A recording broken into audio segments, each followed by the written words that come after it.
खाली फोटो लेना sir photo तो बता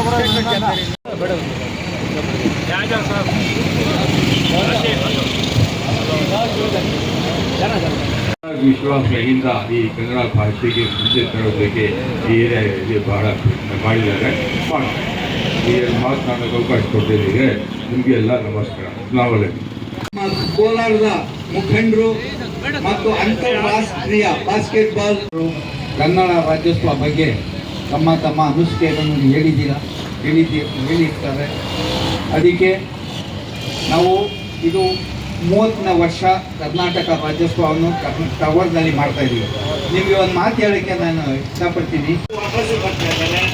ಇಲ್ಲಿನ ಮಾತೃಭಾಷೆ ಉರ್ದು ಕಲ್ತಿರೋರು, ಕನ್ನಡ ಕಲ್ತಿರೋರು ಯಾವುದೇ ಜಾಗದಲ್ಲಿದ್ದಾರೆ, ಸುಖವಾದಂಥ ಜೀವನ ಮಾಡ್ತಾ ಇದ್ದಾರೆ. ಯಾವುದೇ ಕೊರೋನಾ ಬರಲಿ ಇನ್ನೊಂದು ಬರಲಿ ಯಾವುದೇ ದೇಶದಿಂದ ಆಚೆ ಕಳಿಸ್ತಾ ಇಲ್ಲ. ನಮ್ದು ಇಲ್ಲೇ ಹುಟ್ಟಿರೋ ಜನ ಇದೇ ಜಾಗದಲ್ಲಿ ಇದೇ ಸಂಸ್ಕೃತಿ. Sadiq bhai thank you. ತುಂಬ ಧನ್ಯವಾದಗಳು ಸಾಹೇಬರು. ಇವಾಗ ಇನ್ನೊಂದು ನಮ್ಮ ಲೀಡರ್ ಅನ್ವರ್ ರೆಡ್ಡಿ ಸಾಹೇಬರು ಇದಾರಲ್ಲಿ ಅವರು ಕೆಲವು ನಿಮಿಷ ಕನ್ನಡ ಬಗ್ಗೆ ಮಾತಾಡಬೇಕು ಅಂತ ವಿನಂತಿ ಮಾಡಿ.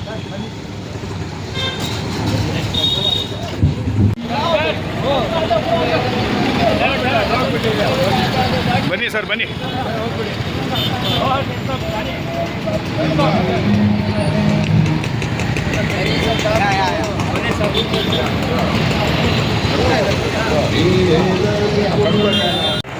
ಇಲ್ಲಿ ದರ್ಗಾ ಮತ್ತೆ ಮಸೀದಿಗೆ ಪ್ರವೇಶ ಮಾಡ್ತದಂತಂದಾಗ ಇನ್ನೆಷ್ಟು ನಮ್ಮ ಸಮುದಾಯಗಳ ಒಟ್ಟಿಗೆ ಇಲ್ಲಿ ಭಾಷೆ ಮುಖ್ಯ ಆಗಲಿಲ್ಲ.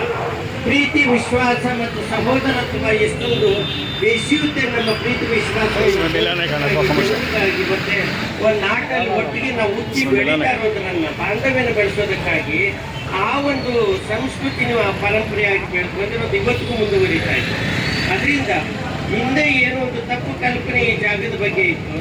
ಆ ತಪ್ಪು ಕಲ್ಪನೆ ಇವತ್ತು ಸರಿದು 35 ವರ್ಷಗಳು ನಡೆದಿದೆ. ಆವತ್ತಿನ ಇವತ್ತುವರೆಗೂ ಈ ಜಾಗದಲ್ಲಿ ಯಾವುದೇ ಅಶಾಂತ ವಾತಾವರಣ ಉಂಟಾಗಿಲ್ಲ.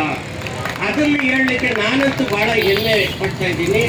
ಮತ್ತು ಇದೇ ಭಾಗದ ನಮ್ಮ ಸಾದಿಕ್ ಪಾಷಾ ಅವರು, ಇಮ್ರಾನ್ ಅವರು ಆವತ್ತೇನು ನವೆಂಬರ್ 7ನೇ ತಾರೀಕು 1990ನೇ ಇಸ್ವಿ ಏನು ಶಾಂತಿ ಸೌಹಾರ್ದ ಸಮಿತಿ ಅಂತ ಪ್ರಾರಂಭ ಆಯಿತು.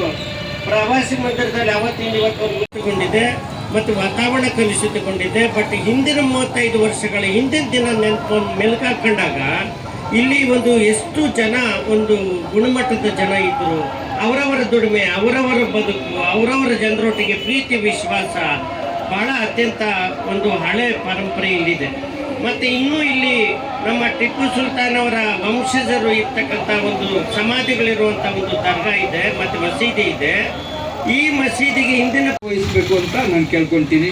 ಆಮೇಲೆ ಜಬಿ ಸಾಬ್ ಆಟೋ ಚಾಲಕ ಒಕ್ಕೂಟದ ಉಪಾಧ್ಯಕ್ಷರು, ಅವರು ನನಗೆ ಧನ್ಯವಾದ ಹೇಳ್ತಿದ್ದೀನಿ.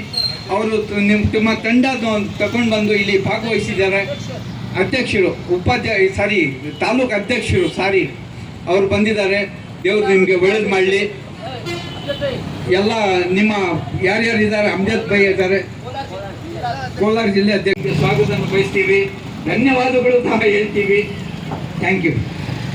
ಇಲ್ಲಿ ಕುತ್ಕೊಂಡಿರೋರ ಎಲ್ಲ ಮುಖ್ಯ ದಯವಿಟ್ಟು ಏನು ಕುತ್ಕೊಂಡ್ಬೇಡಿ, ಜಾಗ ಕಡಿಮೆಗೋಸ್ಕರ ನಮ್ಮ ವೇದಿಕೆಗೆ ಮತ್ತು ಇಲ್ಲಿರುವಂಥ ಎಲ್ಲ ಅತಿಥಿಗಳನ್ನು ಜಾಣಿತನ್ನೋದ್ರಿಗೋಸ್ಕರ ನನ್ನ ಮಾತಿಗೆ ವಿರಾಮ ಹೇಳ್ತೀನಿ. ನಮಸ್ಕಾರ. ಹಲೋ,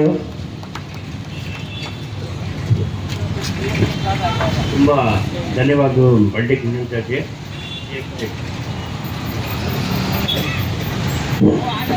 ಹಲೋ ಸ್ನೇಹಿತರೆ, ಈ ಕಾರ್ಯಕ್ರಮಕ್ಕೆ ಭಾಗವಹಿಸಿದ ನಮ್ಮ ಕೋಲಾರ ತಾಲೂಕು ಕರ್ನಾಟಕ ಚಾಲಕರ ಒಕ್ಕೂಟದ ಉಪಾಧ್ಯಕ್ಷರು ನಮ್ಮ ಜಬಿ ಅವರು ಬಂದಿದ್ದಾರೆ.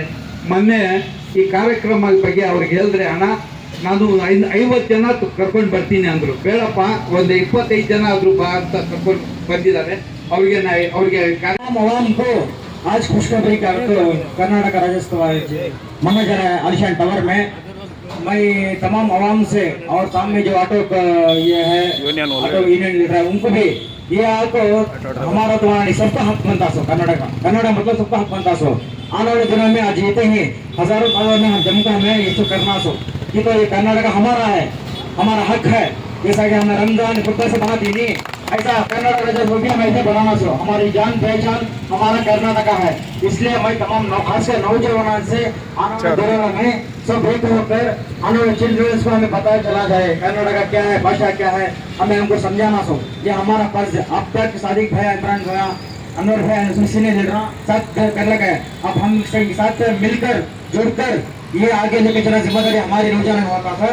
उसके बाद से मैं तमाम नौजवानों से गुजारिश करता हूँ, ये काम हम आकर सब मिलकर करना चाहिए बोलते मैं अपनी बात खत्म करता हूँ। जय हिंद, जय कर्नाटक। ಇವಾಗಲೂ ಬಿಡೋಕೆ ಚಾನ್ಸಸ್ ಇರಲ್ಲ, देखो इधर ये पीछे हो जाती ಇವಾಗಲೂ ಚಾನ್ಸಸ್ ಬರಲ್ಲ ನೋಡಿ. ನಮ್ಮ ಜಿ ನಾರಾಯಣಸ್ವಾಮಿ ಅಣ್ಣ ಅವ್ರದ್ದು ಎಷ್ಟು ಮರ್ಯಾದೆ ಇದೆ ಗೊತ್ತಾ? 36 ಜಿಲ್ಲೆದಾಗ ನಮ್ಮ ಕರ್ನಾಟಕ ಚಾಲಕರ ಒಕ್ಕೂಟ ಇದೆ. ದಯವಿಟ್ಟು ನಮ್ಮ ಕರ್ನಾಟಕ ಚಾಲಕರು ಅವರು ಸೇರಿಸೋದವರು ಇದ್ದಾರೆ. ದಯವಿಟ್ಟು ನೋಡಿ, ಇವಾಗ ನಮ್ಮ ಕರ್ನಾಟಕ ಚಾಲಕರಾಗ ಎಷ್ಟು ಬೆಲೆ ಇದೆ ಅಂದ್ರೂ ಎಲ್ಲರಿಗೂ ಗೊತ್ತಿರುತ್ತೆ. ದಯವಿಟ್ಟು ನಮ್ಮ ಚಾಲಕರಿಗೆ ಒಂದು ರಿಕ್ವೆಸ್ಟ್ ನಾನು ಏನ್ ಕೇಳ್ಬಿಡ್ತಾ ಇದ್ದೀನಿ, ಎಲ್ಲ ಚಾಲಕರು ನನ್ನ ಜೊತೆನಾಗ ನಿಲ್ಕೊಂಡ್ಬಿಟ್ಟು ನನಗೆ ಸಾಥ್ ಕೊಟ್ಟಿದ್ದಲ್ಲ, ಅದೇ ನನಗೆ ಸಾಕಾಗುತ್ತೆ. ದಯವಿಟ್ಟು ನಮ್ಮ ಚಾಲಕರಿಗೆ ಎಲ್ಲರಿಗೆ, ನಮ್ಮ ನವಾಜ್ ಅವ್ರಿಗೆ, ನಮ್ಮ ಅಕ್ರಮ್ ಭಾಯ್ ಅವ್ರಿಗೆ, ಇಮ್ರಾನ್ ಭಾಯ್ ಅವ್ರಿಗೆ, ಸಾದಿಕ್ ಭಾಯ್ ಅವ್ರಿಗೆ, ಎಲ್ಲರಿಗೆ ನಮ್ಮ ಸಾಥ್ ತಗೊಳ್ಳೋದಕ್ಕೆ ನಾನು ಕೆಲಸ ಮಾಡ್ತೀನಿ. ದಯವಿಟ್ಟು ಎಲ್ಲ ನಮ್ಮ ಇಮ್ರಾನ್ ಭಾಯ್ ಅವರು, ಸಾದಿಕ್ ಭಾಯ್ ಅವರು ನಮ್ಮ ಎಲ್ಲ ಸಾಥ್ ಕೊಟ್ಟಿದ್ರೆ ದಯವಿಟ್ಟು ಇನ್ನೂ ಒಂದು ಅವಕಾಶ ಆಗುತ್ತೆ, ನಮ್ಮ ಸ್ಟೇಟ್ ಮೇಲೆ ಬರೋದು ಕೆಲಸ ಆಗುತ್ತೆ. ದಯವಿಟ್ಟು ನಮ್ಮ ಚಾಲಕರು ಎಲ್ಲರೂ ಒಂದಾಗಿ ನಂಬಿಸ್ಕೊಂಡಿದ್ರೆ ನಮ್ಮ ಕೋಲಾರನ್ನು ಬಿಡೋದು ಕೆಲಸ ಆಗುತ್ತೆ, ಎಲ್ಲ ಒಗ್ಗಟ್ಟಾಗಿರ್ಬೇಕು, ಕೆಲಸ ಮಾಡಬೇಕಾಗುತ್ತೆ. ಎಲ್ಲ ಜೈ ಒಗ್ಗಟ್ಟಾಗಿ. ಹಿಂದ್, ಜೈ ಕರ್ನಾಟಕ, ಜೈ ಕರ್ನಾಟಕ ಮಾತು. ಎಲ್ಲರಿಗೂ ನಮಸ್ಕಾರ. ಈಗಾಗಲೇ ಮುಂಚಿತವಾಗಿ ಎಲ್ಲ ಹೇಳಿದ್ದಾರೆ. ಕನ್ನಡ ರಾಜ್ಯೋತ್ಸವ ಇವತ್ತು ನಾವು ಆಚರಣೆ ಮಾಡ್ತಾ ಇದ್ದೀವಿ. ಪ್ರತಿ ವರ್ಷ ಇದೇ ರೀತಿ ನಾವು ಫ್ಲಾಗ್ ಕವರ್ಲಿ ಮಾಡ್ತಾ ಇದ್ದೀವಿ. ಕನ್ನಡ ರಾಜ್ಯೋತ್ಸವ ಯಾಕೆ ಮಾಡೋದು? ಈ ಅಲ್ಪಾಸಿಕ ಅಂತ ಹೇಳಿದ್ರೆ ಪ್ರೀತಿಯ ಬೇಕಾದಷ್ಟು ಶಬ್ದಗಳು ಉರ್ದು ಆ್ಯಂಡ್ ಫಾಸ್ಟಿಂದ ಕನ್ನಡಕ್ಕೆ ಸೇರ್ಪಡೆ ಆಗಿದೆ. ಅದರ ಮಿಸಾಲ್ತವ್ರು ಏನಂದರೆ ಅದಾಲತ್, ವಕಾಲತ್, ಜಮಾಬಂದಿ, ಆಬ್ಕಾರಿ, ಇಂಥ ಬೇಕಾದಷ್ಟು ಶಬ್ದಗಳು ಈ ಯಾರು ಕೊಟ್ಟಿದ್ರು. ಹಾಗೆ ಅಂದರೆ ಈ ಟಿಪ್ಪು ಸುಲ್ತಾನ್ ಜಯರಾಮ್ ಆಗಿದ್ದು ಅದು ಕೊಡುಗೆ. ಈಗ ನಾವು ತಿರುಪತಿಗೆ ಹೋಗಿ ಸಮಾಜ ನೋಡಿದ್ರೆ 4 ಇದೆ ರೋಡ್ಸ್ ಇದೆ. East, west, north, south. South ಕಡೆ ಮೇಲೆ ಕರ್ನಾಟಕ ಅಂತ ಪಟ್ಟಿದ್ದಾರೆ. ಆ ಕಾಲದಲ್ಲಿ ಅವರು ಕನ್ನಡದಲ್ಲಿ ಕರ್ನಾಟಕ ಅಂತ ಪಟ್ಟಿದ್ದಾರೆ. ಆ ಶಬ್ದ ಈಗ ನಾವು ಮೈಸೂರಲ್ಲಿ ಇದ್ದಿದ್ದು, ಈಗ ಕರ್ನಾಟಕ ಅಂತ ನಾವು ಮಾಡ್ತಾ ಇದ್ದೀವಿ. ಆ ರೀತಿ ಮಾಡ್ತಾ ಇದ್ದೀವಿ. ಈಗ ನಾವು ಓದುವಾಗ ಕನ್ನಡ ಇರಲಿಲ್ಲ. ಈಗ ನಮಗೆ ಎಲ್ಲ ಬಾಂಧವರು मैं ये वहाँ पर जो भी लोग बैठे हैं यहाँ पर तशरीफ, ಇದು ಕನ್ನಡ ರಾಜ್ಯೋತ್ಸವ ಎಲ್ಲರದು ನಮ್ಮ ನಾಡಿದು ಒಂದು ಹಬ್ಬ. ದಯವಿಟ್ಟು ತಾವು ಎಲ್ಲರೂ ಇಲ್ಲಿ ಬರಬೇಕು. ನಾವು ಇಮ್ರಾನ್ ಸಾಹೇಬ್ ಹೇಳಿದ್ರೆ ಇನ್ನೂ ಬರಬೇಕು, ಜನ ಬರ್ತಾ ಇದ್ದಾರೆ. ಆಮೇಲೆ ಜಾಗ ಸಿಗೋಲ್ಲ, ಚೇರ್ ಸಿಗೋಲ್ಲ. ಫಸ್ಟ್ ಆಫ್ ಆಲ್ ನಮ್ಮ ಮೊಹಲ್ಲಾದ ದೊಡ್ಡವರು ಆಗಿ ಲಾಯರ್ ಉಸ್ಮಾನ್ ಜಾಕೀರ್ ಸಾಹೇಬರಿಗೆ ನಾವು ವಿನಂತಿ ಮಾಡ್ತೀನಿ, 2 ಮಾತು ಇವತ್ತು ನಮ್ಮ ನಾಡು 2 ನಿಮಿಷ ಮಾತಾಡಬೇಕು ಅಂತ ಕೇಳ್ತೀವಿ. ಉಸ್ಮಾನ್ ಜಾಕೀರ್ ಸಾಹೇಬ್.